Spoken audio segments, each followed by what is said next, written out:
bonjour et bienvenue à cette deuxième séance de cet après-midi autour de New Worlds of Fantasy. Donc on va parler d'écriture, d'adaptation de jeux de rôle et l'influence du jeu de rôle sur la scénarisation, et puis de construction de scénarios cet après-midi en présence de 4 spécialistes qu'on est ravis d'accueillir. Alors on va commencer par David Javet qui est doctorant à l'UNIL, fondateur de l'UNIL Game Lab et game designer. Merci d'être là. Merci. Julien Blondel, qui est auteur de jeux, scénariste notamment de BD et game designer également. Bienvenue. Coralie David, qui est docteur en lettres, éditrice de jeux de rôle et de littérature. Bonjour. Bonjour.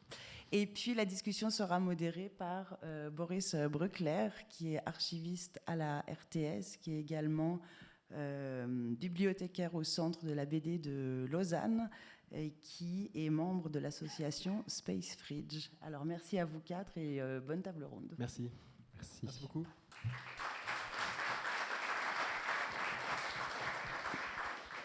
Alors, je suis très heureux de vous recevoir aujourd'hui pour cette rencontre autour du jeu de rôle. Ça fait déjà de nombreuses années que c'est une envie en fait, qui était là dans l'air. Puis en fait, aujourd'hui, enfin, ça se concrétise.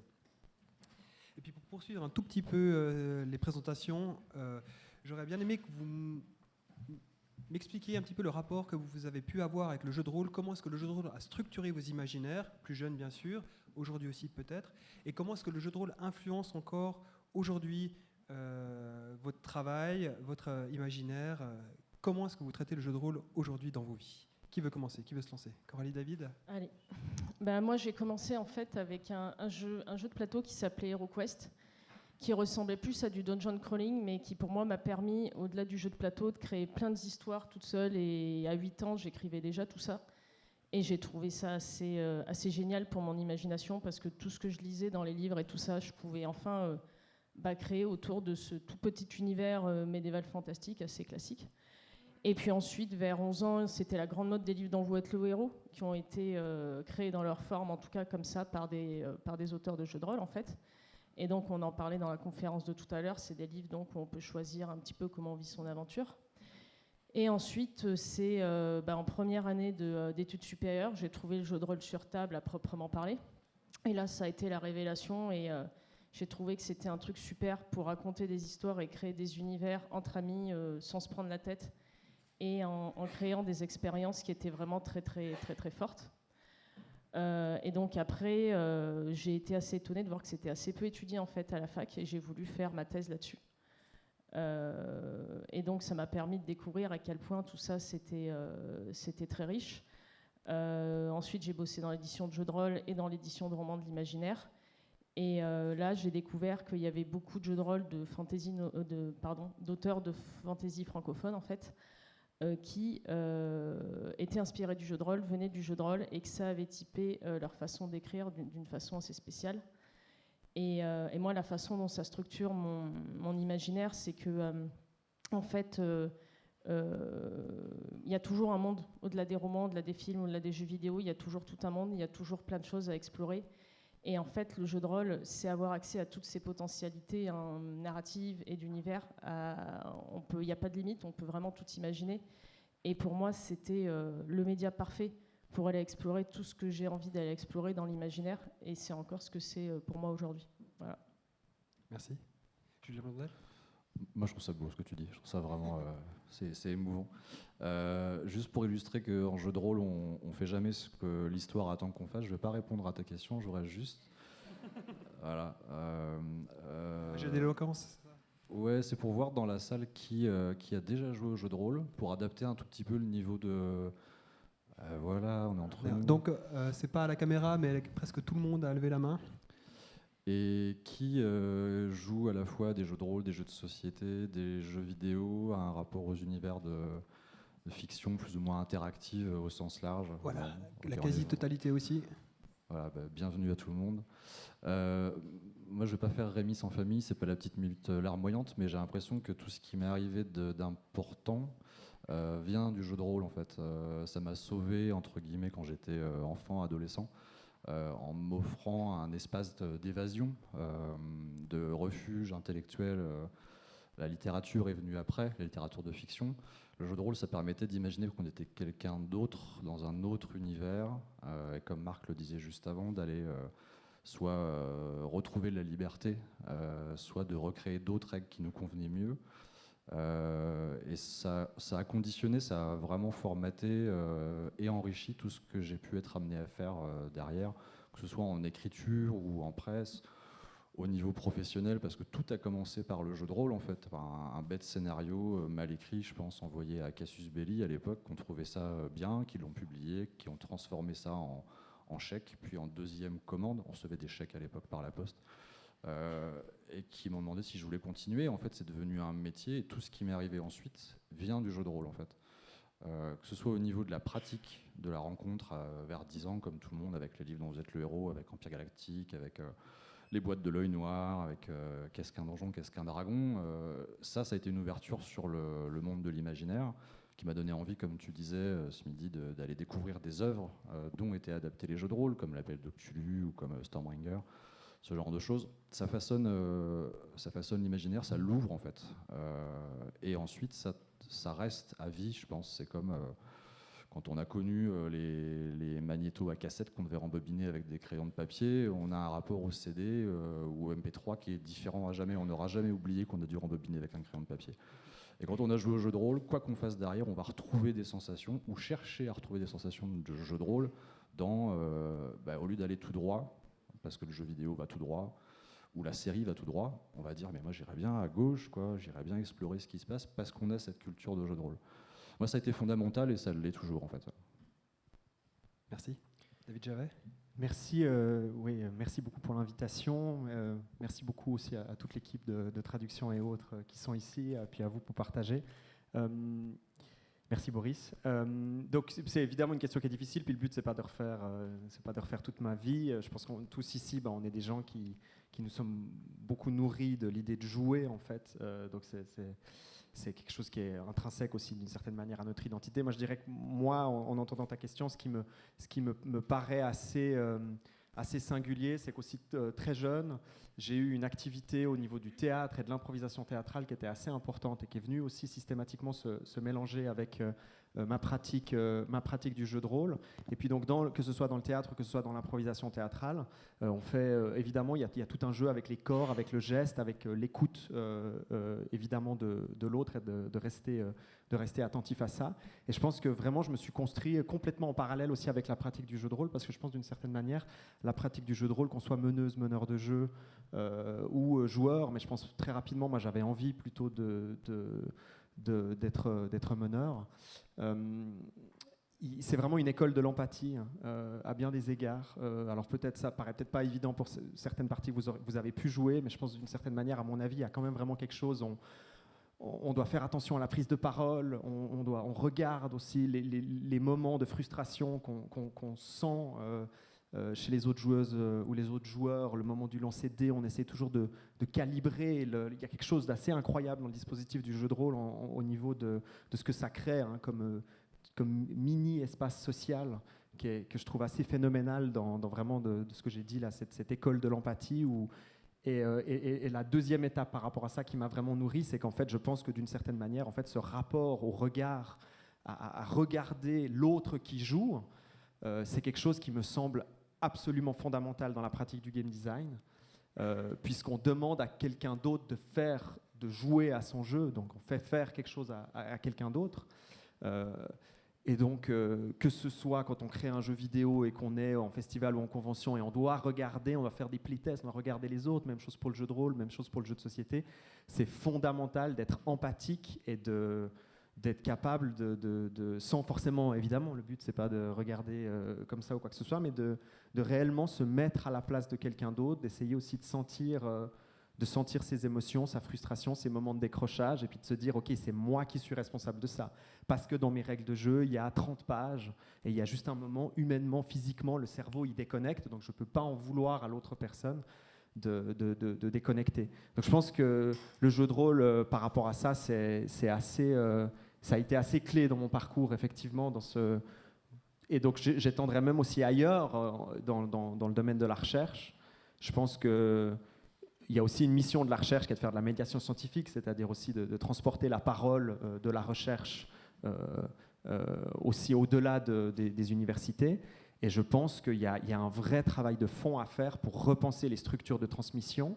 Et le jeu de rôle est vraiment l'élément fondamentalement clé, c'est-à-dire, puisqu'on a justement au cœur de dispositifs du jeu de rôle des logiques de prise de parole, d'attention par rapport à l'autre, et donc de vraiment systématiquement vérifier qu'il y a quelque chose qui a été acquis, que tout se passe bien, que le savoir est transmis correctement. Et donc ça m'a aussi beaucoup aidé à repenser, ou en tout cas j'espère le faire, à repenser de la médiation scientifique. Justement, alors j'enchaîne directement, c'est la bonne transition. Où est-ce qu'on en est actuellement? Vous, Coralie David et David Javet, qui faites de la recherche justement autour du jeu de rôle, où est-ce qu'on en est actuellement dans la recherche autour du jeu de rôle? Peut-être qu'on va arriver un tout petit peu plus tard autour du jeu vidéo, qui est plutôt aussi la spécialité de David Javet, parce que j'ai le souvenir assez clair et lointain d'ailleurs de mes études en lettres, où en fait quand je parlais de jeu de rôle, alors déjà personne ne savait ce que c'était, et surtout on ne trouvait pas en fait de documentation, ou alors très très peu autour du jeu de rôle. Où est-ce qu'on en est aujourd'hui de l'étude du jeu de rôle? Globalement, il y a eu Olivier Caïra, qui est sociologue, qui a fait beaucoup avancer les choses avec les forges de la fiction, qui abordait vraiment le jeu de rôle d'un point de vue socio. Isabelle Perrier aussi, qui a fait beaucoup de choses en lettres, qui bossait au départ pas mal autour de la science-fiction, qui a été aussi autrice, éditrice, qui a fait plein de choses. Du coup, quand je suis arrivée pour faire au départ mon master puis ma thèse, c'était assez compliqué de faire passer ça à des profs. Il a fallu que je ruse. J'ai trouvé un prof qui était fan de Lovecraft, et c'est par ce biais-là que je suis rentrée. Je lui ai dit oui, je vais parler de l'appel de Cthulhu. Et c'était quand ça? C'était en quelle année? Oh là, c'était mon master 1, donc c'était en 2000, si je dis pas de bêtises. Je recalcule très vite dans ma tête, peut-être 2007, quelque chose comme ça, 2006, 2007. C'est très récent encore. Ouais. Et du coup, j'ai pu faire mon master comme ça. Ça a été assez compliqué parce que ça reste quelque chose de sale. Hein. C'est clairement du jeu, c'est associé en plus au genre de l'imaginaire, donc c'est pas de la vraie littérature. Donc il y a toutes ces postures-là qui sont assez difficiles à déconstruire. C'est en train de pas mal bouger parce que, notamment avec la gamification et tout ça, les gens à l'université, moi, de ce que je connais française, sont dit « Ah mais en fait, il se passe des trucs, il faudrait peut-être qu'on s'y intéresse parce que c'est en train de devenir un phénomène. » Il y a aussi tous les sorts des MMORPG, RPG vidéo qui a joué là-dessus. On s'est rendu compte qu'il y avait un paquet de gens qui avaient été rôlistes, joueurs, auteurs, qui s'étaient retrouvés des réalisateurs ou des scénaristes, comme des gens comme Joss Whedon. Et donc ça a commencé à bouger un petit peu. Il y a des gens très très en avance sur cette recherche chez les gens de Scandinavie. Donc toute l'Europe du Nord, notamment par le jeu de rôle Grandeur Nature, ont très vite produit, c'est assez accessible en plus parce que c'est en anglais, parce que c'est en PDF, de la recherche sur le GN et un peu l'expérience de qu'est-ce que c'était le jeu de rôle, qu'est-ce qui se passait et comment on créait, des fois avec très peu de choses, juste une conversation autour d'une table, des mondes et des histoires assez incroyables. Et du côté américain, du côté canadien, ça commence à bouger pas mal non plus. Il y a des labos à Montréal qui publient des revues scientifiques là-dessus. Il y a The International Journal of Role Playing, désolé pour l'accent, qui est un peu drivé par pas mal de gens de Scandinavie. Et là, maintenant, c'est réellement en train de bouger. Ça reste encore très scientifique et peu accessible. Il y a peu de vulgarisation, donc il faut vraiment être passionné, il faut vraiment avoir du jargon universitaire. Mais ce qui est super intéressant, c'est que c'est vraiment pluridisciplinaire et qu'il se passe plein de choses, ce qui prouve bien qu'en fait, avec le jeu de rôle, on peut faire un paquet de trucs, on peut faire de la théorie de la fiction, de la narratologie, on peut faire de la politique, comme avec n'importe quel média, on peut faire de l'apprentissage pour écrire d'autres choses, on peut aider des gens. J'avais interviewé pour ma thèse en fait, l'auteur de La Boîte Rouge de Donjons et Dragons, qui était assez célèbre dans les années 80. Et il se dit, c'est quand même dingue de penser qu'on a commencé à aller taper des dragons dans des cavernes et de penser que maintenant, il y a des gens qui se servent de ce jeu en Europe du Nord pour montrer qu'est-ce que c'était l'arrivée du sida dans les communautés LGBT+, dans les années 80, en fait. Et c'est toute cette ampleur-là que ça a prise. Et donc, maintenant, en France, au niveau bouquin que vous allez trouver en librairie sur la recherche, il y a un recueil des actes de colloque qui s'est passé à Paris, qui est sorti il n'y a pas longtemps. Il y a quelques bouquins niveau américain qui sortent aussi pas mal. Et ils abordent tout plein de thèmes par rapport au jeu de rôle. Ça peut être la philosophie dans Donjons et Dragons. Au début, on peut se dire, ok, mais oui, pourquoi, comment? Et en fait, typiquement, les alignements dans Donjons et Dragons, est-ce que vous allez jouer chaotique bon, neutre mauvais, etc. Ça va impliquer plein de trucs sur le personnage et sur les mécaniques. Et en fait, ça peut donner des choses vraiment intéressantes. Donc là, ouais, c'est en train de bouger. Il y a beaucoup de choses qui se passent. Et l'avantage, je pense, qu'on a dans la recherche dans le jeu de rôle, c'est que c'est un jeu que très peu de gens connaissent vraiment, ont vraiment pratiqué. Mais qui intéresse beaucoup de monde dans le monde universitaire. Donc moi, aujourd'hui, après ma thèse, je ne suis plus dans le milieu universitaire, je suis éditrice, mais on m'invite régulièrement dans des colloques et tout sur le jeu ou par rapport à d'autres médias. Les universitaires sont super friands de comment le jeu de rôle a influencé d'autres médias. Et du coup, on commence à faire arriver le jeu de rôle dans la recherche comme ça, par ces petites portes. Et il est vraiment en train de gagner ses points de crédibilité et de légitimité. C'est pas une expérience, en fait. Il est en train de gagner ses points d'expérience. Exactement. Et peut-être en parallèle, en termes de jeux vidéo, alors déjà, est-ce qu'on, alors c'était un peu la question un peu à 1000XP justement, est-ce qu'on peut parler de jeux de rôle en jeux vidéo? Et est-ce que c'est une thématique de recherche actuelle, non seulement à l'UNIL, mais de façon un peu plus globale, David Oui, Gillet? alors moi, j'ai rien à rajouter à ce qu'a dit Coralie, c'est tout à fait juste. Effectivement, il y a vraiment quelque chose qui est en train de se passer. Merci pour la question aussi dans ce champ. Je pense que ce que je dirais par rapport effectivement aux jeux vidéo, ce qui est intéressant dans la comparaison, c'est que, à mon avis, ce qui se passe dans le jeu de rôle en ce moment, c'est comme on est effectivement dans la cristallisation d'un nouveau champ d'études universitaires. Il y a quelque chose de phénoménal qui se passe, c'est-à-dire qu'en gros, tout plein de chercheurs de plein de domaines, chercheuses et chercheuses, se l'approprient. Et donc ça crée quelque chose de très vivant.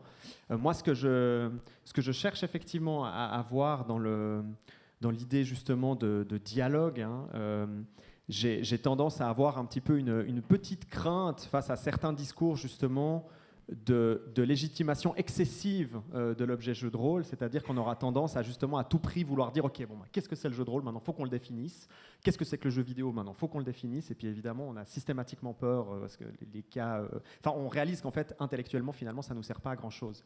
C'est plus intéressant au contraire de se saisir des objets, de les réfléchir plutôt qu'en fait de les théoriser en long et en large. Et je pense que en même temps qu'il y a un vrai enjeu effectivement de mettre le jeu de rôle et d'amener le jeu de rôle, je suis tout à fait d'accord avec toi Coralie, dans l'université qui est vraiment clé, je pense notamment que ce soit les théories de la fiction qui s'intéressent à, comme tu l'as dit, à la création de monde, ça c'est évident, on va probablement en reparler, ou les études sur la culture participative, tous les phénomènes de culture participative, c'est clé. Mais en même temps, faut pas trop cloisonner, quoi. Je pense qu'au contraire, ce qui est en train de se passer maintenant, c'est qu'on a réellement des dialogues très très intéressants et qui se passent au niveau industriel. On est aussi dans un festival de films qui met aussi en avant, on le voit ici, des éditeurs, des créateurs. Et je pense que plus on arrive à comprendre aussi le métier du concepteur de jeu dans quelque chose de plus global, on en parlait aussi avant, c'est-à-dire comme quelqu'un qui d'abord réfléchit à ses intentions, de qu'est-ce qu'il veut exprimer à travers ces systèmes, et puis qui après se saisit de tel ou tel dispositif pour en parler, plus on arrivera aussi d'une certaine manière, à mon avis, à améliorer la scène créative et le potentiel créatif de chacun de ces objets au maximum. Et donc ça va demander, à mon avis, c'est un travail qui est fascinant à faire, c'est-à-dire de créer des connexions, en fait, c'est-à-dire d'amener des auteurs de jeux de rôle dans des studios de jeux vidéo, de leur demander de participer à tel ou tel jeu, de vraiment de créer des véritables liens industriels, et puis de voir qu'en réalité, il y a beaucoup plus de points communs que réellement de segmentation qu'on aimerait bien placer. Et puis la même chose peut être dit évidemment avec le théâtre, l'improvisation. Enfin, on a tout à y gagner à au contraire hybrider le plus possible et réfléchir à ce qu'on arrive à exprimer à travers ça. Moi j'ai un rapport un peu brutal à ça volontairement, mais globalement je pense qu'on s'en fout de définir. Enfin, c'est hyper intéressant la recherche. Évidemment, c'est la théorie, les mots, le vocabulaire. Évidemment, c'est fondamental à plein de niveaux, mais je me mets du point de vue des joueurs ou des gens qui vont jouer ou faire quelque chose. Si pour eux c'est du jeu de rôle, c'en est. Peu importe la forme que ça prend, peu importe les libertés qu'ils prennent avec les règles. Des enfants qui vont dire je joue à Superman, même s'ils sont déguisés en Batman, on s'en fout. Ce qui est important, c'est l'envie de jeu qu'ils ont. la façon dont ils utilisent l'activité. C'est comme dans la musique, quand on se retrouve à 2 ou 3, qu'on a envie de créer quelque chose, de créer un son, on ne se dit pas d'abord je vais faire de l'acid jazz expérimental. On va plaquer 2 accords, on va arriver avec une proposition d'instrument et ça va créer quelque chose de cohérent, j'espère, enfin de singulier, qui reflète une envie, une œuvre de l'esprit. Et le jeu de rôle, c'est un jeu dans sa forme, dans son activité, mais à la base, c'est une création, c'est une proposition. Et non seulement la définition du jeu de rôle, qu'est-ce que le jeu de rôle, à titre personnel, moi je m'en fous et je pense qu'il faut s'en foutre un peu. Et ce sera de toute façon perçu, utilisé, ressenti différemment de ce que c'était prévu à l'origine. Et ça fait aussi partie du caractère du jeu de rôle, c'est d'avoir beaucoup de mal à le définir avec une définition qui colle à tous les types de jeux de rôle, tous les formats, toutes les activités liées au jeu de rôle, qui de plus en plus devient transversale, qu'on retrouve dans des formations d'entreprise, qu'on retrouve dans des simulations psychologiques, thérapeutiques, dans des jeux d'enfants, et tout ça, c'en est du jeu de rôle, en fait, fondamentalement. Désolé pour les grossièretés. Non. Il y a plusieurs mots qui ont été lâchés, là, justement, qui sont tout à fait intéressants. Il y a le mot œuvre, le mot création, le mot auteur. Alors, on va enchaîner directement avec la grosse question du jour. Est-ce que le jeu de rôle est un art ? Et là, en fait... je pars en fait de l'excellent article de Coralie David qui parle, elle, dans son article, d'une forme littéraire intercréative de la fiction. Alors, c'est très très long, ça semble très très long, mais pourtant c'est assez clair. Est-ce que vous pouvez nous en dire un tout petit peu plus sur cette forme littéraire intercréative et peut-être en enchaînant, est-ce qu'on peut considérer du coup le jeu de rôle comme un art ? Ouais, je dirais que oui. Alors, très bonne réponse. Et pourquoi ? Ouais, alors c'est très long parce que quand vous faites une thèse, il faut dire des trucs longs parce que sinon vous n'avez pas l'air intelligent, c'est super important. Intercréatif, tout simplement que ça va plus loin que l'interactif. Pour moi, l'essence du jeu de rôle, c'est que vous réagissez pas simplement aux choix qui vous sont proposés, des fois c'est le cas, mais ce qui est génial par rapport à plein d'autres médias, y compris interactifs comme le jeu vidéo, c'est que vous créez vos choix. Et du coup, ça fout complètement en l'air les frontières auteur, joueur, récepteur. Alors bien sûr, dans le jeu de rôle mainstream, le MJ peut avoir une autorité plus grande, là où les joueuses vont se retrouver à gérer que leur perso. Mais au final, ce qui se passe, c'est que toutes les autorités sur la fiction, elles se trouvent bousculées. Et toutes les différences entre les systèmes de jeu, les mécaniques, en fait, on peut résumer par comment on répartit la parole autour de la table. En fait, c'est une conversation, c'est une création de fiction sur une conversation, c'est ça que j'ai voulu dire. Et pourquoi littéraire ? Parce que pour moi, en fait, on sert essentiellement que du langage. Il peut avoir des fiches de perso, il peut avoir des illustrations sur l'écran du meneur de jeu, mais au final, ce qui va faire que le monde, il va se créer dans une espèce de confluence de tous nos cerveaux, en fait. On va forcément avoir des représentations un peu différentes, mais ce qui va se passer dans la partie, ce qu'on va valider ensemble autour de la table, c'est la rencontre de tous nos cerveaux autour de tout ce qui est en train de se passer dans la partie. Donc pour moi, il n'y a pas de création artistique dans le sens où on s'en fout de l'histoire une fois qu'elle est finie, on pourra en reparler, mais très souvent il y a des romans inspirés de jeux de rôle, si on se contente de raconter une partie qui ne vont pas être bien, et encore ça dépend pour qui, parce que le manga, les Chroniques de Lodos, c'est une restite de parties de Donjons et Dragons, et il y a plein de gens qui aiment, et c'est super, mais on s'en fout en fait de l'histoire une fois qu'elle est finie, il n'y a rien de plus ennuyeux que des gens qui vous racontent leur partie. Mais parce que vous n'y étiez pas, et c'est normal, c'est fait pour être vécu, c'est une histoire qui est faite pour être vécue, il y a une idée de performance en fait. L'histoire, elle est intéressante au moment où on la crée. Et donc du coup, c'est pas l'art dans le sens où on va faire un espèce de produit fini, un roman, un tableau ou quoi, on s'en fiche.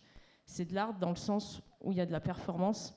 Ce qui se passe, c'est ce qu'on crée ensemble, tout de suite là dans le présent. Dans 5 secondes, ce sera oublié ou presque.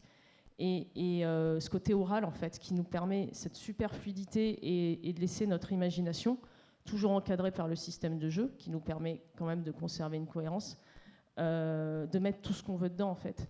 Et tout ça avec le langage. Et c'est Olivier Caïra qui disait, c'est parce que c'est pauvre que c'est riche. C'est parce qu'on est obligé de tout imaginer que c'est ultra riche, en fait, et que c'est un jeu qui est réellement à part et qui est obsolète, dans le sens où la plupart du temps, on a besoin d'un dé, éventuellement quelques bouquins, selon le degré d'improvisation qu'on fait tous, éventuellement une fiche de perso, et en fait c'est ça quoi, c'est de l'oral, du collectif. Enfin, quel média nous permet de créer des histoires super facilement tous ensemble aujourd'hui en fait, il n'y en a vraiment pas tant que ça. Donc voilà, c'est vraiment cet aspect de créativité et de création, pour moi, il est au cœur du jeu de rôle. Et ce qui est encore plus dingue, c'est qu'il n'y a pas le côté, je pense que ça peut arriver dans certains groupes, mais il n'y a pas le côté légitimité, on va se prendre la tête, est-ce que je suis bon, est-ce que j'écris de très bonnes histoires, ça peut éventuellement arriver après, mais on s'en fout en fait. On est en train de jouer, on est en train de créer un truc. Des fois ce sera bien, des fois la partie elle sera pas bien, mais c'est pas grave. Et ça décomplexe à mort pour créer de la fiction, alors que quand vous vous retrouvez devant votre page blanche pour écrire un scénario de cinéma ou un roman, il y a une espèce de tout de suite de statut de l'auteur. Et là, en pétant ça, en fait, je pense qu'on casse aussi un paquet de syndrome de l'imposteur, un paquet de timidité. Je connais un paquet de gens qui m'ont dit, mais moi, grâce au jeu de rôle ou grâce au GN, qu'est-ce que j'ai vaincu ma timidité et qu'est-ce que ça m'a aidé à écrire des jeux de rôle. Et il y a plein d'auteurs aujourd'hui, comme des auteurs de fantasy, comme Mathieu Gabory ou des gens comme ça, qui vont vous dire ça, en fait. Donc, du coup, ouais, pour moi, il y a cet acte de création d'art. Alors, l'art, c'est un grand mot qui fait peur, mais pour moi, c'est là, en fait. C'est juste une façon où en fait vous êtes en même temps spectateur et créateur du truc et vous jouissez immédiatement de ce que vous produisez ensemble, et c'est pour ça qu'il y a ça, pour moi, cette dimension artistique. Julien Blondel, oui, une réaction? Ouais, c'est quand même la seule forme d'art pendant laquelle on peut manger des chips, quoi. Ben, pour le coup, moi c'est l'exemple qui m'empêche de visualiser comme une forme d'art. Parce que j'ai un rapport très simple, quoi. Pour moi, c'est une activité. Ça rejoint ce que tu disais au niveau des relations sociales, de l'empathie. Ce que tu dis, c'est très juste sur la puissance créative, co-créative du jeu de rôle. Mais à la base, c'est comme une pièce de théâtre. On a une œuvre de théâtre qui est une œuvre littéraire, une œuvre écrite. Pour moi, il y a un statut d'œuvre parce qu'il y a une démarche de création, il y a une vision, il y a le reflet de la personnalité de l'auteur. Enfin, il y a un propos, un message, une envie. De plus en plus, on a des jeux qui sont bien illustrés, on a une vision artistique aussi de l'ambiance, de l'illustration, on a une vision de l'objet, livre, avec une réflexion sur le format, sur l'utilisation du livre sur la table ou en termes de lecture. Et après, pour moi, il se passe quelque chose qui est du domaine de... On part d'une pièce de théâtre en livre et on la donne en représentation. Et là, pour moi, c'est autre chose. Ce qui se passe sur la scène, c'est complètement différent de ce qui se passe dans le rapport entre l'auteur, son œuvre écrite, son livre ou la perception par les lecteurs. Ce qui va se passer sur la scène au théâtre, on accède à une forme d'art, à une forme d'art objective, j'ai envie de dire. C'est esthétique, c'est codifié, il y a de l'intention, il y a de l'émotion. Et le jeu de rôle, je reprends l'exemple des chips, mais pour moi, ça doit rester un jeu. On s'en empare d'un point de vue purement théorique. Je suis parfaitement d'accord avec toi. On crée des histoires, on co-crée des histoires, on façonne un imaginaire dans lequel on accepte l'imaginaire de l'autre, ça forme une histoire qui n'existait pas avant, qui sera plus jamais pareille. Il y a une dimension artistique dans la finalité quand elle est vue du dessus et que tu enlèves le bruit des roulements de dés ou Robert qui mâchouille ses pépitos, parce que ça, pour moi, ça doit redégonfler le ballon et ramener ce moment de jeu de rôle à un moment social, à un moment purement ludique, sans la pression du grand A majuscule de l'art, en fait. Et je suis pas un ennemi de la reconnaissance du jeu de rôle en tant qu'art. J'adorerais que ce soit un art entre soi, en fait, finalement. Ouais, je sais même pas. Je sais même pas si j'ai envie d'accepter de participer à la co-création d'une œuvre d'art quand je joue au jeu de rôle. J'ai vraiment envie de m'inscrire dans quelque chose de commun, de bienveillant, de stimulant, une expérience commune qui va créer des bons moments, des bons souvenirs. Mais à un moment, il faut dire passe-moi le coca ou je peux te piquer ton dé. Ou les fameuses blagues de Kaamelott qui surgissent toujours. C'est ça, parce que c'est aussi des moments où il va y avoir des éclats de rire parce qu'il va se passer des situations ubuesques qu'on ne peut pas prévoir et qui vont juste rebondir sur un mot ou sur 2 secondes de silence et ensuite quelque chose. Et là, il va se passer autre chose.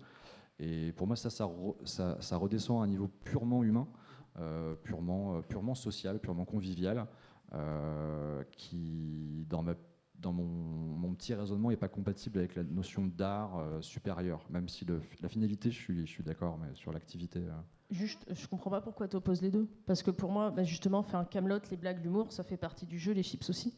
Et c'est peut-être ce que j'ai voulu dire, peut-être mal, en disant que ça décomplexait. Justement, parce qu'on n'était pas dans la perception avec un R majuscule. Et pour moi, en fait, le jeu de rôle, c'est la plus grande réappropriation populaire à fond de on crée des histoires, en fait. Et qu'il a vraiment remis à un niveau, justement, populaire où tout le monde peut le faire. Je ne sais pas si c'est plus clair comme ça, du coup. Et pour moi, ce que tu décris n'est pas incompatible, en fait. Ouais. Écoute, ouais. J'ai peut-être une conception. Après, on a chacun notre conception de l'art, et c'est peut-être ça le truc. C'est pas sur le vocabulaire, mais moi, j'ai l'impression que l'art implique un artisanat, implique une vision, implique un rapport à son médium, à son. Mais c'est exactement ce que tu fais, non, quand tu crées justement un jeu de rôle.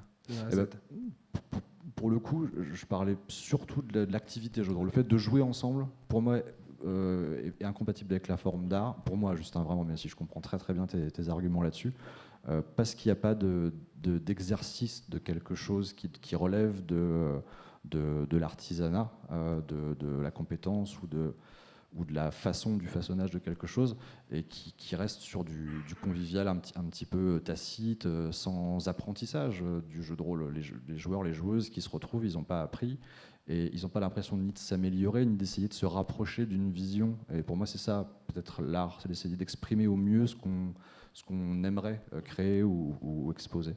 Après, sur le rapport à la création, au développement, on est plus dans l'œuvre, parce qu'on a une idée à la base, une bête idée. Tiens, j'ai envie de faire un jeu où on pourrait rencontrer des sangliers. Voilà, les sangliers, c'est le truc que j'ai envie de développer. Je veux un monde plein de sangliers, je veux des sangliers géants, tout ça. Bon, il y a une vision, il y a un propos. Peut-être qu'on a envie de dire que les sangliers sont nos amis, donc on politise un peu le message. On essaie de leur rendre une bonne image alors qu'ils sont mal vus, parce qu'on les connaît pas bien, tu vois. Et sur le rapport de création, on a ce côté œuvre, oui, plus ou moins conscient, parce qu'il ne faut pas de prétention quand on dit je vais faire un jeu de rôle. On propose à des gens de s'immerger dans quelque chose d'une certaine façon et avec certains moyens. Là, c'est la partie qui relève, à mon avis, plus de l'artisanat. Je me souviens de l'époque où Multisim, qui a été un grand éditeur de jeux de rôle, qui a fait notamment Nephilim, et qui est arrivé dans le secteur de l'édition avec une vision très particulière, une image du rapport à la création de jeux de rôle, où ils se présentaient comme des artisans de l'imaginaire. C'est vrai que ça fait très prétentieux de donner une image, mais en même temps, c'était révélateur de leur rapport, de la façon dont ils voulaient faire les choses. Par rapport à ce qui s'y produisait, au niveau éditorial, roman, jeu de rôle. Clairement. Et le terme, autant le terme qu'ils utilisaient à l'époque était le terme d'interacteur transmédia, pour moi c'était trop. Interaction transmédia, ça allait trop loin. Moi je voulais revenir à mon histoire de sanglier et tout ça. Par contre, le terme d'artisan, ça me parle, parce qu'il faut savoir faire, il faut savoir reconnaître qu'on ne sait pas faire, et il faut s'améliorer quand on fait ce genre de choses, parce qu'il faut que celui d'après soit meilleur que celui d'avant. Et les règles de jeu, la façon de présenter les informations, la façon de structurer un livre, la façon même d'agencer mentalement un univers pour être certain qu'il sera bien perçu, ou qu'il sera perçu d'une certaine façon, et tous les outils pour s'en emparer seront donnés aux gens qui vont l'acheter, puis le mener, puis le jouer. Ça relève de l'artisanat pour moi. Ça demande des compétences qu'il faut avoir, qu'il faut développer, ou qu'il faut aller chercher pour structurer une équipe, pour confier le développement de règles d'un système de combat, ou d'un système de magie, ou la maquette, ou la relecture. Pour moi, ça fait partie de la création de l'œuvre. La relecture, la traduction, c'est des choses qui vont enrichir et participer de l'œuvre finale. Et là, on est dans l'artisanat, ouais, je pense. David Javet, peut-être une réaction à cette question autour de la question artistique du jeu de rôle. Pour moi, ce que j'y vois, l'intérêt principal d'une question liée à la dimension art, pas art. Intercréative. Ou intercréative. Oui, alors on l'a bien senti ici dans les interventions. Je pense qu'il faut bien distinguer aussi, si on rentre dans... C'est vraiment les deux dimensions. Il y a quand même une dimension performative qui est le moment où le jeu a lieu, qui est au moment où le système se déploie. Et puis il y a la dimension dont tu parles, avec l'idée de manufacture, d'artisanat et autres, où effectivement là il y a tout un savoir-faire de création de règles, enfin, qui est lié au game design, où on va évidemment avoir un graphiste, il y a des maquettes à faire, il y a de l'édition, il y a du marketing, enfin, là on est dans une dimension industrielle complètement différente, donc je pense qu'effectivement il y a ces deux dimensions-là, hein, de la même manière qu'un texte de théâtre, c'est aussi un système à suivre. Et donc, moi, ce qui va m'intéresser dans cette question de l'art, c'est plutôt, si tant est qu'il y a, au moment où tu poses cette question, on a un véritable enjeu, nous, de dire « oui, c'est de l'art, maintenant ça suffit, on veut se légitimer et tout ». Le seul intérêt, pour moi, c'est un intérêt... d'autant plus qu'en fait, on est déjà dans un festival de films, donc en fait, la légitimation, elle a, entre guillemets, déjà eu lieu. Je crois que toi, tu as déjà mis dans ta bibliothèque des jeux de rôle qui peuvent être empruntés, donc légitimation institutionnelle à plusieurs niveaux. On a parlé de l'université et autres, donc en fait, le oui, il a déjà eu lieu, en réalité. Il s'est fait déjà bien avant que nous, on dise oui, d'ailleurs. D'un processus naturel. Donc en fait, le véritable enjeu de dire oui, c'est de l'art, c'est en fait, on veut des fonds de soutien, c'est une dimension politique, c'est une dimension entre guillemets, d'une forme de reconnaissance pour pouvoir stabiliser le domaine industriel, le savoir-faire, permettre éventuellement de créer des formations pour pouvoir améliorer les game designers et les game designers. Enfin voilà, la dimension, pour moi, le seul intérêt qu'on a ici à taper du poing puis à dire c'est de l'art, c'est parti, c'est en fait une stratégie, c'est cette stratégie qui se situe là en fait. C'est une stratégie où je pense qu'effectivement on est dans un milieu, alors peut-être que vous voulez encore le protéger comme étant très...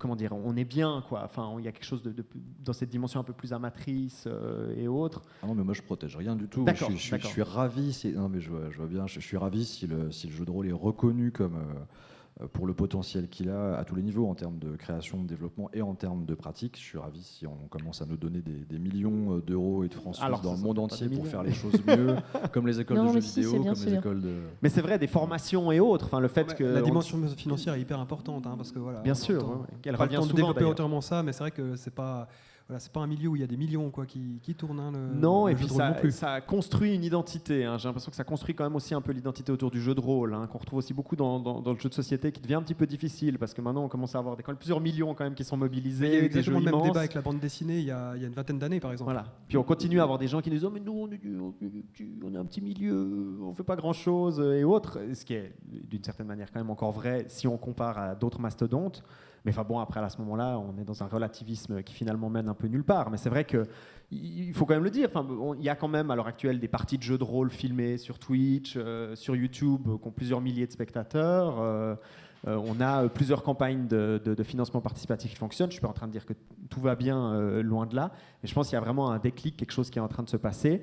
Et puis ça peut être bien d'être dans les premières lignes. Pour moi, le seul intérêt à commencer à mobiliser la dimension artistique, art, c'est uniquement dans cette dimension pour aller chercher des soutiens, pour créer des structures de formation concrètes pour que les gens après nous puissent améliorer encore plus en fait, le médium, quoi. Ça marche aussi parce que là, il y a une asso à Toulouse, donc c'est un peu de l'autopub, mais qui fait un stage de création de jeux de rôle qu'on fait en 5 jours avec mon associé Jérôme Larrey, et c'est un stage de game design de jeux de rôle où à la fin, les game designers repartent avec un jeu. Alors c'est un jeu qui n'est pas fini, mais c'est un jeu qui est jouable, il y a des parties de playtest, et on leur transmet une méthode. Et moi honnêtement, vous m'aurez dit il y a 5 ans, tu vas donner une formation de game design à la fac où tu as fait tes études, où personne ne savait ce que c'était le jeu de rôle, et on va te payer pour ça. J'aurais dit mais quoi, c'est fou, non? Et je pense que ce qui est en train de se passer, c'est que ouais, il y a besoin de fonds, mais il y a aussi cette importance de la reconnaissance auprès du grand public, bien parce qu'il y a la culture geek qui est devenue à la mode depuis maintenant quelques années. Le jeu de rôle, c'est le cœur de la culture geek, et ouvrir tout ça, c'est pas la légitimation pour la légitimation, honnêtement. Enfin, j'ai fait des études de lettres, j'ai passé mon temps à me battre contre la fracture, alors très marquée en France, entre culture légitime et culture populaire, et il y a plein d'autres chercheurs qui font ça.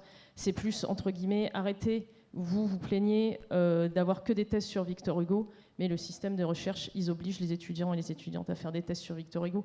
Le plus grand compliment que j'ai eu à ma soutenance, c'est pas une thèse pour avoir un poste, c'est une thèse de recherche, en fait. Et la recherche, elle sert aussi à ça, à ouvrir et à faire venir plein de gens et à démocratiser ce truc-là. Quand tu parlais des parties filmées, c'est incroyable ce que ces parties filmées ont réussi à faire. Nous, ça fait 15 ans qu'on essaye de renouveler le public du jeu de rôle, qu'on voit des gens qui ont 30, 40 ans, qui sont anciens joueurs, et on se dit, bon, ok, comment on va faire pour avoir des jeunes joueurs? Et là, il y a ce truc-là qui arrive. On voit des crowdfunding avec donc des espèces de stars de ces parties filmées. Et là, on voit les crowdfunding qui explosent avec des noms de gens sur Ulule qu'on ne connaît pas. Parce qu'en tant qu'éditeur, on suit les gens qui contribuent, on se fait des petites statistiques. Et on se dit, le fameux âge d'or des années 80 où ça faisait des sous, en fait, c'est en train de revenir. Et la production des jeux, en 5 ans, elle a explosé. C'est un truc de malade. Et c'est vraiment bien. Et il n'y a pas d'aspect légitimation pour légitimer. Effectivement, c'est pas utile. Et il y a un côté, politiquement, on ne va pas se soumettre à la culture, à tester. En gros, on l'emmerde. Mais il y a aussi le côté... ouais, voilà, c'est populaire, c'est génial, venez jouer avec nous aussi. Et voilà pourquoi c'est intéressant. Alors, je vais casser l'ambiance juste 2 secondes, mais c'est vrai que ça rappelle vraiment, enfin casser l'ambiance, je sais pas, ça rappelle vraiment ce qui s'est passé dans la bande dessinée, t'as raison, à l'époque où il n'existait pas de formation pour faire de la bande dessinée, à part à Saint-Luc en Belgique, qui devait être la première, je crois, sur le créneau, des villes comme Angoulême, par exemple, où il y a le festival connu, il n'y avait pas de bande dessinée à l'origine, en fait. Les écoles se sont créées là-bas ensuite, parce qu'ils se sont rendus compte qu'il y a un marché économique, en fait. Ce qui fait que le système, l'industrie se met en branle autour d'un média, c'est qu'il voit qu'il y a un potentiel. C'est ce qui s'est passé sur le jeu vidéo, en fait, des formations dans le jeu vidéo. Moi, je me souviens, il y a 25 ans, 20 ans, j'ai commencé à bosser dans l'édition. On avait tous l'impression que les gens qui bossaient dans le jeu vidéo, ils passaient leur journée à jouer. C'est ce que pensaient les parents des jeunes qui étaient collège, lycée, qui disaient qu'est-ce que tu veux faire plus tard. Moi, je veux travailler dans le jeu vidéo. Moi, tu vas pas passer ta journée à jouer, c'est pas sérieux. Trouve-toi un vrai métier. De toute façon, il n'y a pas d'école. Il n'y avait pas d'école pour apprendre le game design, le marketing appliqué aux jeux vidéo, pour apprendre la programmation, pour apprendre la création numérique. C'était une époque où on n'était pas encore à ce stade-là. Maintenant, le jeu vidéo a prouvé qu'il avait un marché colossal. Il y a toutes les formations imaginables. La bande dessinée, toute proportion gardée, a montré qu'elle avait un potentiel économique. C'est le secteur du livre qui marche le plus. Il y a des formations en bande dessinée. Le jeu de rôle est en train de remontrer, encore à un niveau moindre, qu'il a un potentiel de communication grand public. Il a un potentiel viral, merci Internet, merci le streaming et YouTube. Et qu'il a un potentiel financier. Ça représente de l'argent. Les éditeurs lèvent des fonds pour des projets de jeu.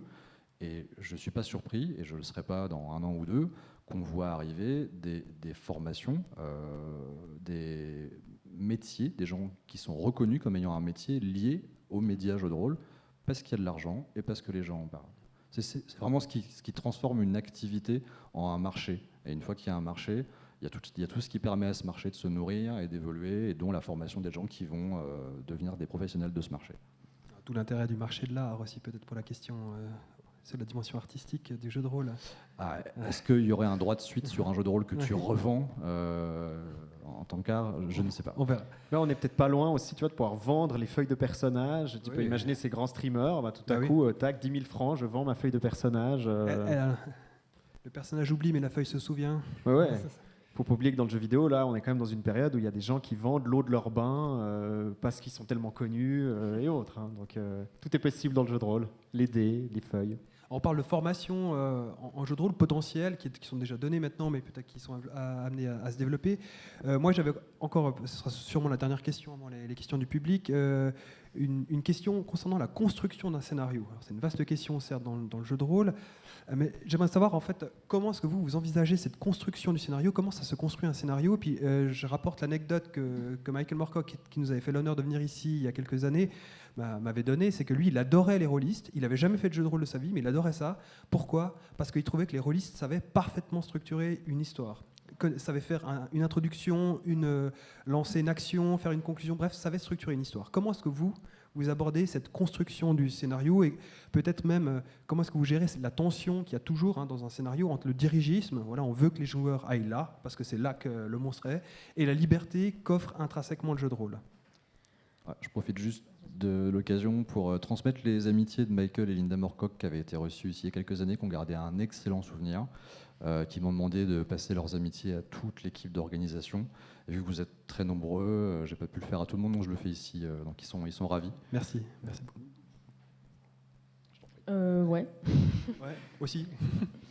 Ouais, pour les formats, il y a plein de formats différents en fait. Dans le jeu de rôle, dans les scénarios, il Il y a les formats couches d'oignon, donc un peu succession de scènes qu'on va pas mal retrouver dans Cthulhu, où en fait le plaisir du jeu pour les joueuses, ça va plus être de mettre l'intrigue à jour et de voir qu'est-ce qui lie les éléments du scénario. Va y avoir ce qu'on appelle aussi l'enemy timeline, un truc qu'on retrouve dans une campagne qui s'appelle les Masses de Nyarlathotep. En gros, l'adversaire, il a un truc à faire, il a un plan pour le faire. Maintenant, ça va être au PJ de réagir et de voir comment ils vont influencer sur tout ça. Et en général, c'est lâcher des chiens dans un jeu de quilles, quoi. Il y a des jeux aussi qui disent ne construisez que de l'opposition, comme Apocalypse World, qui est un super jeu, où l'auteur vous insulte quasiment tout le livre en disant vous n'avez pas intérêt à écrire une seule scène préétablie. Par contre, vous allez construire une menace globale, on va dire par exemple une maladie. Et ensuite, à partir de là, vous allez imaginer plein de petites menaces qui découlent de ce tronc commun. Et à partir de là, vous allez lancer le jeu, vous allez juste confronter les PJ à l'opposition, et en fait, la narration, elle va se faire toute seule. Et donc là, on crée uniquement que ça. On ne crée même pas vraiment l'univers, c'est un univers qui est très peu défini. Quand on veut créer l'univers, on retourne les questions aux joueurs pour que ce soit aussi les joueurs qui le créent. Donc voilà, juste en créant des oppositions, on peut aussi créer de la narration comme ça. Il y a aussi le sandbox, donc voilà le bac à sable, où en fait on va déterminer une carte, on va dire à tel endroit il y a ça, il y a tel PNJ, il se passe ça, on fait ça. Et c'est vraiment l'itinéraire en fait des joueurs où ils vont vraiment avoir une totale liberté là-dessus, qui va créer la narration. Donc d'une table à l'autre, on va avoir des histoires assez différentes avec les mêmes ingrédients, c'est super intéressant. Autre forme de scénario, il y a les relations interpersonnelles dans des jeux de rôle comme Smallville, adapté de la série télé, ou Monster Heart. C'est essentiellement des jeux où on joue des ados. Et là, ce qu'on crée, en fait, c'est que des relations interpersonnelles de Brenda qui veut sortir avec Bidule et qui a trompé machin avec truc. Et moi, j'adore ces jeux et je l'assume totalement parce qu'on s'éclate avec ces jeux. Et les scénarios, c'est des schémas avec des relations entre les persos. Je prends l'exemple des ados, mais ça peut aller beaucoup plus loin que ça et s'adapter à autre chose que des amourettes et ce genre de trucs. Et ce que j'aime vachement avec le scénario de jeu de rôle, alors qui est une façon de faire du jeu de rôle, hein. Il y a des gens qui jouent sans scénar, entre l'extrême complètement improvisé, complètement écrit, il y a tout un panel. Ce que je trouve super dans cet écrit de scénario, c'est que c'est de la narration par anticipation. C'est-à-dire que, en gros, on va avoir des formules du genre, alors, les PJ devraient faire ça. Si jamais il se passe ça, le PNJ va réagir de telle manière. Donc en fait, sur tout ce qui est dirigisme, linéarité, ça dépend évidemment des scénarios, mais quand c'est bien fait, c'est surtout des cadres. Pour, même quand les joueurs sortent des cadres, ce qu'ils font systématiquement, c'est normal, c'est intercréatif, ils créent leur propre truc. En fait, on vous donne un cadre pour avoir de la cohérence. Et ce qu'on vous donne, c'est un outil dans un scénario pour avoir de la cohérence. Parce que de toute façon, on ne va pas tout prévoir. Et c'est un exercice que je trouve génial et assez unique en termes narratifs pour ça. Écrire une histoire dans le futur et dans le conditionnel, en fait. Et ça, c'est un énorme apprentissage. Et suivant où vous allez beaucoup écrire un scénario très défini, le plaisir des joueuses, ça va être découvrir les liens entre tout ça. Et si vous improvisez à mort autour de la table et que vous ne prévoyez rien avant, je pense que le plaisir des joueuses, ça va être créer les liens a posteriori. Il y a plein de jeux qui donnent des outils très intéressants pour ça. Et ça, je trouve que niveau gymnastique narrative, c'est vraiment super intéressant pour le coup. Julien Mandel. Ouais, ce qui est fascinant et frustrant, c'est que un scénario de jeu de rôle, c'est la seule histoire qu'on ne peut pas écrire. Et au moment où tu te rends compte de ça, des fois c'est assez vertigineux, assez effrayant, c'est que quoi qu'il se passe, tu ne pourras pas avoir le fin mot de l'histoire puisqu'elle ne sera pas jouée et pas racontée par toi. Tu vas faire une grosse proposition. Je ne reviens pas sur mon exemple des sangliers, mais il se passe quelque chose, et ce quelque chose, un orage de grêle éclate, un groupe de survivants qui sont sur la route, ils doivent trouver un abri pour la nuit, et ils vont trouver un petit village où apparemment il n'y a personne, mais il y a peut-être quelqu'un. Voilà. Ça, c'est un scénario de jeu de rôle. Ça prend 3 lignes, et après tout le travail de scénarisation du jeu de rôle, c'est pas le scénariste qui va le faire, c'est le meneur de jeu, les joueurs, le groupe, les interactions entre tout ça. Nous, notre boulot, selon le type de jeu, le type de scénario, tu as raison, parce que chaque jeu va avoir des propositions de narration différentes, mais c'est de proposer un déroulement qui paraît cohérent, de prévoir les moments dans ce déroulement où ça va partir en cacahuète, ou à droite, ou à gauche, avec si les joueurs font ça, si les joueurs ne font pas ça, passer au plan B, ou trouver un moyen où le personnage ne fera pas ça non plus, mais ils se retrouveront après. Et on doit en permanence anticiper ce que les joueurs vont faire, et ils feront en permanence pas du tout ce qu'on a prévu qu'ils feraient, à part tuer l'aubergiste et se barrer avec la fille pour Et cramer l'église. affronter le dragon rapidement et monter de niveau avant d'aller chercher la princesse, parce qu'elle préfère les mecs un peu balèzes. Mais pour le coup, ils feront pas ce qu'on a prévu, ce qu'on aimerait, nous, qu'ils fassent dans le cadre de notre histoire. On compare avec un roman. Quand on fait un roman, on décide de tout. À part du temps que consacrent les lecteurs à la lecture, et donc du nombre de pages qu'ils vont lire, on décide de tous les paramètres. Sur un film, on va imposer une vision globale. On décide des sons, on décide des moments du montage.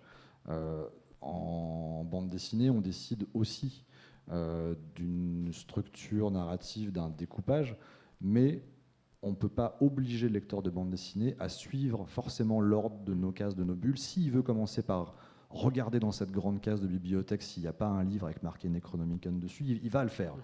Et il a cette liberté multipliée par 1000 qu'on retrouve dans le jeu de rôle, de décider de faire n'importe quoi à n'importe quel moment.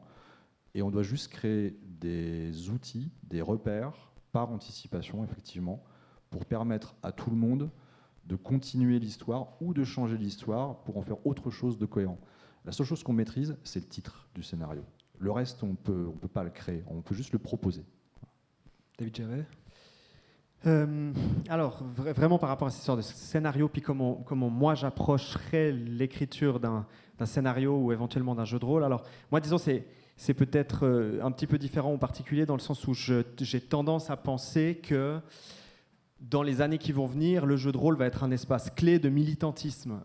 Tout simplement parce qu'en fait, le jeu de rôle, c'est une machine à repenser le monde et à le réenchanter. Et on est dans une situation, et puis je ne sais pas, ça dépend, en tout cas, moi je suis dans une situation où je pense qu'il faut repenser le monde, il faut le réenchanter, le rediriger, le réorienter.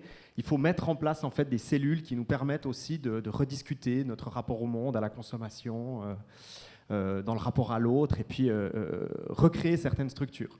Et donc le jeu de rôle a ce potentiel, et c'est pour ça que pour moi il a une véritable mission, et les créateurs et les créatrices de jeux de rôle l'auront, de profondément se responsabiliser et penser leur système pour mettre en place des laboratoires de réflexion politique, sociale et autres, pour inviter les gens aussi à se reconstruire, mais aussi à reconstruire leur environnement et leur rapport à l'autre. Et donc, pour moi, les deux mots-clés, c'est le mot je l'ai déjà beaucoup utilisé, de réappropriation, mais aussi de détournement. Et donc, systématiquement, moi, mon approche de l'écriture, qui est finalement pas réellement une écriture, qui est plutôt inspirée de l'approche de création de jeux vidéo, tout va partir d'un système de jeu. Ce que je veux exprimer, je l'exprime à travers mon système, point. Si je veux créer, et pour moi c'est clé de créer des nouveaux jeux de rôle qui vont se baser sur des mécaniques de gentillesse, de coopération, d'échange, de partage, de bienveillance, mon système il doit exprimer ça. Je ne dois pas permettre par exemple de créer de la tension, de l'opposition. Enfin voilà, si tout à coup mon intention de jeu ça va être ça, ou au contraire je vais essayer de détourner un système pour le repenser. Donc tout part, comme pour le jeu vidéo, du système de jeu.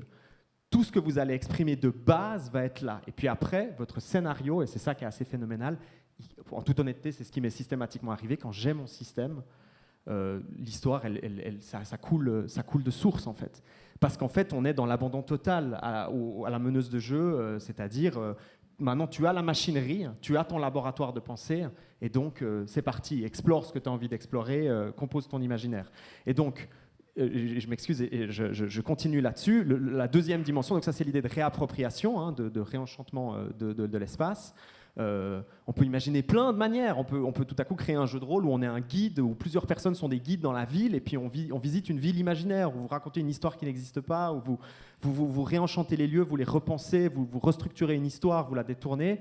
Et de la même manière, cette idée de détournement, elle peut se faire. Vous prenez des objets, je ne sais pas moi, le billard, le bandit manchot dans un casino, un système qui est déjà connu, qui est déjà là, qui est déjà installé, vous le brisez, vous le décomposez, vous le retravaillez, vous repensez ces systèmes, vous les réappropriez. Donc il y a aussi une manière de lutter ou de transformer ou de montrer qu'on est capable aussi de re-rendre un petit peu malléable le monde qui nous entoure.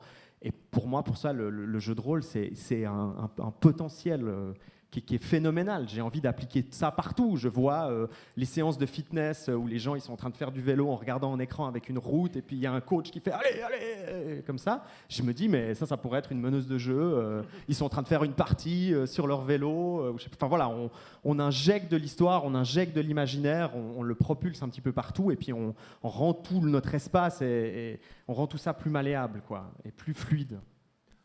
Merci. Pas de Merci problème. beaucoup.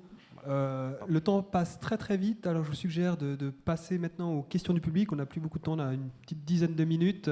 Il y a des micros qui vont circuler dans la salle, alors merci d'attendre d'avoir le micro avant de parler, sinon évidemment l'enregistrement ne va pas fonctionner. Qui aurait une question? Oui, juste ici. Il croise les effluves.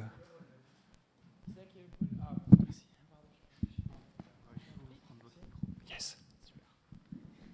Bonjour, merci encore, c'était vraiment très intéressant. Ça fait 30 ans que je fais du jeu de rôle. J'ai commencé quand j'avais 9 ans, avec Donjons et Dragons, comme beaucoup de monde, je pense. Et quand j'étais adolescent, j'ai découvert tout ce qui était tournoi de jeu de rôle. Donc toutes les conventions, et au début j'y allais un peu nerveusement, et puis j'ai pris beaucoup de plaisir parce qu'on retrouvait justement toutes les couches sociales, toutes les origines, toutes les religions. Justement, ce syndrome de l'imposture, il n'existait pas. On s'en moquait de savoir qui était qui venait d'où. On était juste là pour s'amuser. Et en plus, des années 90, où tout ce qui était média donnait une très mauvaise image des jeux de rôle dû à des faits divers malencontreux. Merci Mireille. Merci Mireille. Voilà. Donc, ma question, c'était, est-ce que vous pensez que justement les conventions, qui existent toujours, mais qui sont peut-être moins visibles à l'heure actuelle, car c'est l'impression que j'ai, est-ce que ces conventions pourraient être aussi une base pour promouvoir tout ce qui était enseignement de comment écrire des scénarios, comment transmettre des messages sur comment vous voulez voir se développer le jeu de rôle à l'avenir, en fait? Ouais, enfin, je sais pas à qui tu posais la question Vous, en précisément. Ouais, ça devrait, ça devrait, ce serait bien parce que c'est le bon endroit. C'est un endroit de rencontre. Au même titre que les clubs, les associations qui permettent à des gens de venir découvrir, même si dans le club il y a une dimension plus en vase clos, il y a moins d'ouverture que sur des conventions où on peut venir découvrir, où des parents peuvent venir avec leurs enfants ou voir ce que c'est, voir les gens qui jouent le jeu de rôle, comprendre que c'est un écran, une table, des gens qui s'amusent, qui mangent des chips et qui jettent des dés et qui racontent des histoires, et donc du coup il y a une première rencontre avec le jeu de rôle qui est positive, et en plus c'est l'endroit, comme dans des festivals comme celui-ci ou des festivals de musique, d'intégrer des espaces de réflexion sur tel jeu, telle problématique dans le jeu, d'intégrer des espaces de découverte, de curiosité, où on va montrer le travail artistique, des expositions, des conférences sur l'écriture, voilà, et de pouvoir commencer à faire des espaces de formation, comme c'est déjà le cas sur des colloques, des rencontres, d'intégrer des ateliers. Il y a aussi des concours de création de jeux de rôle sur 24 heures, comme on a des game jams dans le jeu vidéo. Il y a ça aussi qui se développe. Et par contre, ça demande, parce que le jeu de rôle, ça reste une petite activité, ça demande beaucoup d'organisation, beaucoup de bénévolat, beaucoup de monde, de mobilisation sur un week-end. Et aussi d'implication des éditeurs, en fait, des éditeurs et des auteurs. Le seul syndrome de l'imposteur que je pense qu'on a encore dans le jeu de rôle, c'est d'accepter de se dire qu'on est assez professionnel, parce que voilà, on a fait un jeu, un supplément, une illustration, pour venir parler et former des gens ou leur apprendre un métier que même nous, à moins d'avoir 5 ou 10 ans ou 20 ans de boulot dans le jeu de rôle, des fois on se dit c'est mon activité, mais est-ce que c'est vraiment un métier? Est-ce que je me sens assez compétent et lucide pour le transmettre à quelqu'un? Et le jeu de rôle, vu que c'est quelque chose de personnel dans la création, j'ai une idée, j'ai envie de le faire comme ci, comme ça, est-ce qu'on a assez réfléchi à notre métier pour donner des clés, pour aider des futurs auteurs, un collectif, à créer un jeu ou à modifier leur rapport au jeu? Donc ça devrait, ça pourrait, ce serait bien que ça se développe de plus en plus.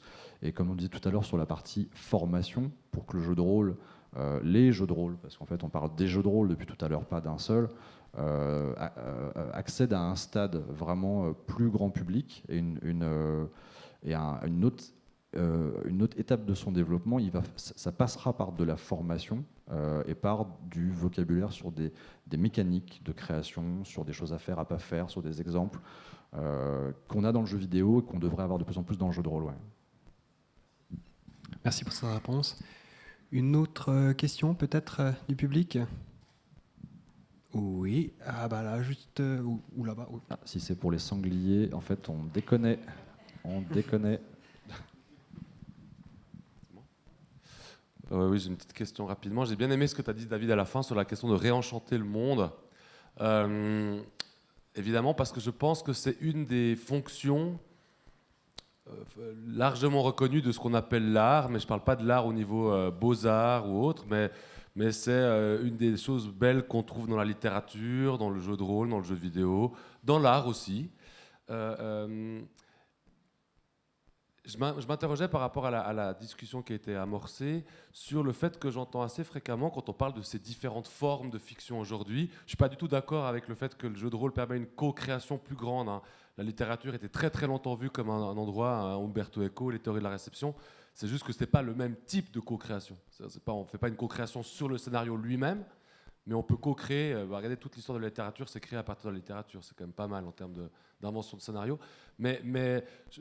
Sur cette idée de faire du plus ou du moins. Il y a plus de ceci, il y a plus de cela. Et je me demandais par rapport à la question du réenchantement du monde, si un des avantages depuis les années 80 dans le monde occidental, c'est que cette culture populaire, qui a été quand même longtemps décriée, elle est devenue une culture, on va dire, mainstream. Autrement dit, elle est massivement diffusée, avec évidemment des choses qui marchent mieux, des choses qui marchent moins, et puis en plus, ça change en fonction du temps.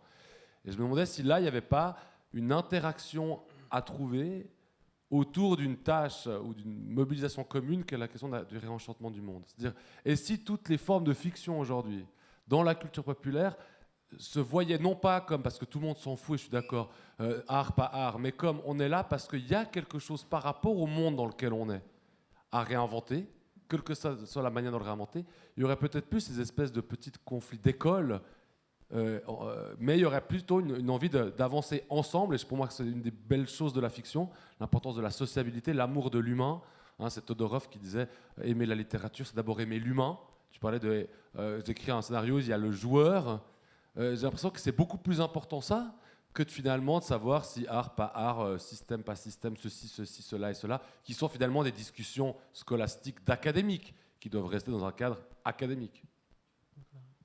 Ouais, moi, ce que je viendrais ajouter, merci Marc, ce que je viendrais d'autant plus rajouter par rapport à ce que tu dis, c'est la réappropriation dont je parlais, hein, cette idée de réenchanter, elle est d'autant plus importante que la culture participative, c'est quelque chose qui a été approprié par les masses des industries culturelles, en gros, par les industries culturelles de masse, qui vont vraiment mobiliser ça et qui vont vraiment... on est face à des systèmes d'objectification des cultures de fans, de monétisation de notre participation. On n'a jamais vu le terme expérience autant autour de nous. Hein. C'est absolument phénoménal. On va à la Migros, on va vivre une expérience. Pardon, il ne faut pas donner de... Je ne sais pas si on a le droit de donner des marques. On peut. Au moins, ce n'était pas autre chose. Mais...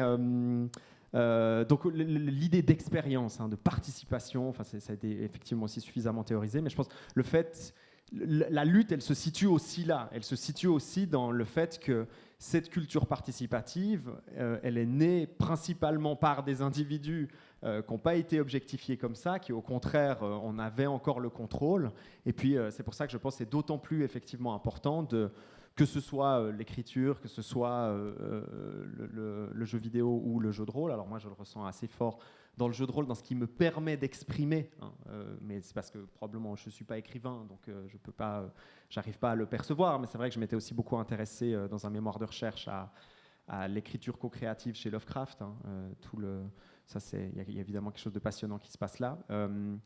Mais je pense que la réappropriation, elle se situe aussi là, quoi. C'est réapproprier ces logiques participatives et puis se se les faire siennes. Alors ça demande aussi une approche qui repense aussi la distribution, l'édition, et c'est des choses qu'on voit apparaître, hein, évidemment, hein, des formes d'auto-édition, enfin dans le jeu de rôle aussi énormément, hein, des plus petits formats, de l'auto-édition et autres. Et je pense que les formes de lutte, en fait, elles se situent aussi là, quoi, l'envie d'exprimer autre chose et puis de proposer autre chose à un public.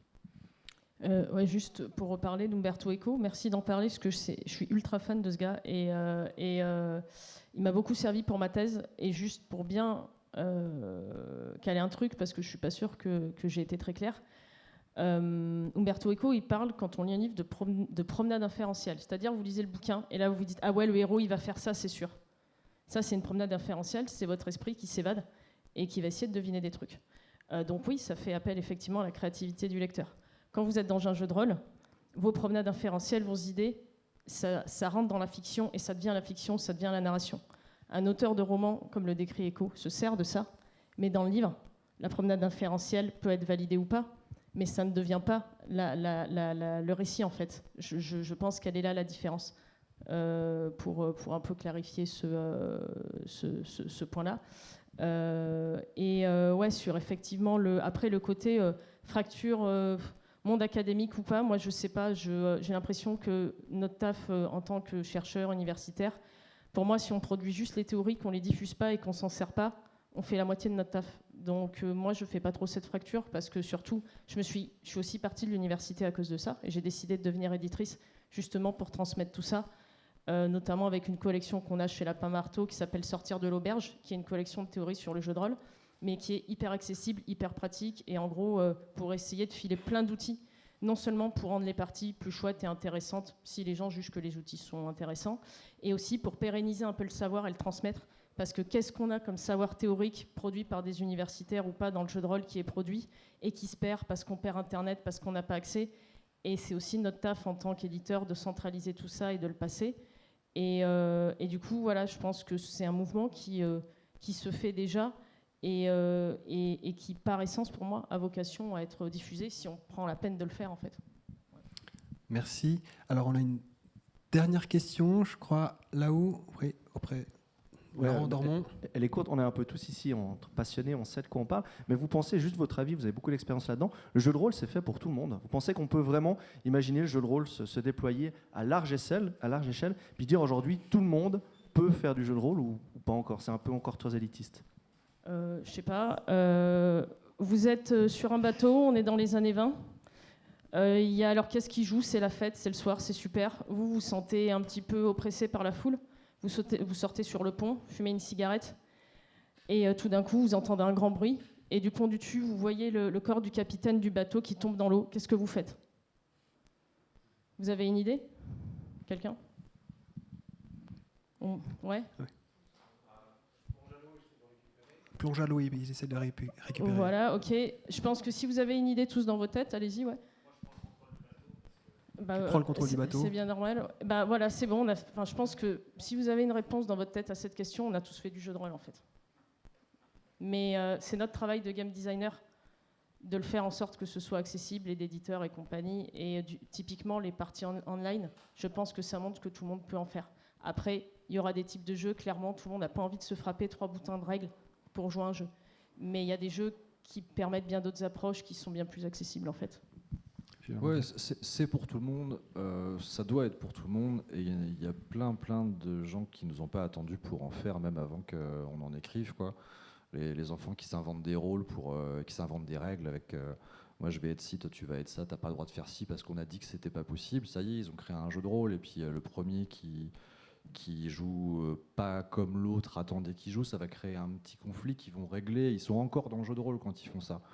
Dans les maisons de retraite, il y a des exemples, et je serais ravi que ça se développe de plus en plus, de personnes qui ne se connaissent pas forcément, qui sont là pour quelque temps, et qui vont recréer un peu à l'esprit du film Cocoon un petit moment de magie, parce qu'ils vont repartager des nouveaux souvenirs qui vont se créer ensemble en jouant au jeu de rôle.